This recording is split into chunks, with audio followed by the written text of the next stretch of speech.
I-ANC ithi izo-improve access to water, sanitation, sewage and roads by working nama-national and provincial governments, ANC-led municipalities, and working hand in hand nama-communities to ensure ukuthi they will maintain and develop water and sewage infrastructure and drastically reduce water leaks. Kusho ukuthi zonke impompi esiconsayo bazoyenza sure ukuthi bayawavala lawo maconsi, bazo-maintaina impompi esesinazo nama-water wells esesinawo, and bazoyenza sure ukuthi ama-sewage infrastructure are well maintained, like i-sewage ayisachitheki estradeni.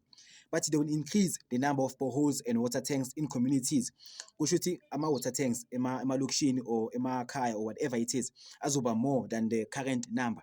And bathi they will fix roads, potholes, sewage spillages and broken water pipes.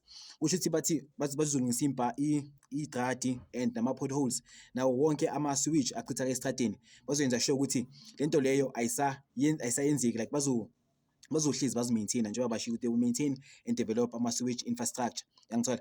And bathi they will ensure ukuthi poor households receive free water allocations as they are entitled to.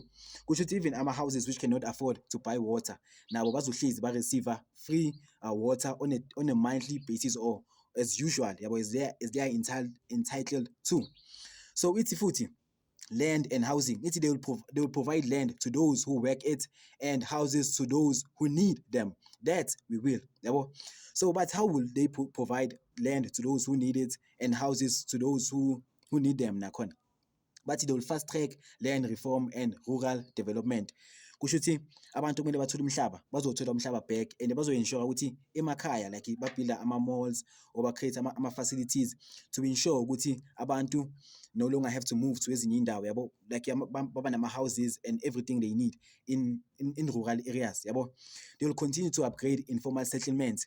Kusho ukuthi indawo ama-squatter camps bazowa-upgrade, bawa-provide ngama-resources, and they will ensure ukuthi communities are located on well-suited land, yabo. Kusho ukuthi abantu angeke bahlale emhlabeni in which uzoba nama-floods or emhlabeni like uzobanikeza inkinga, maybe bazothola seba-evicted because maybe umhlaba akuso wabo or bazoba nama-issue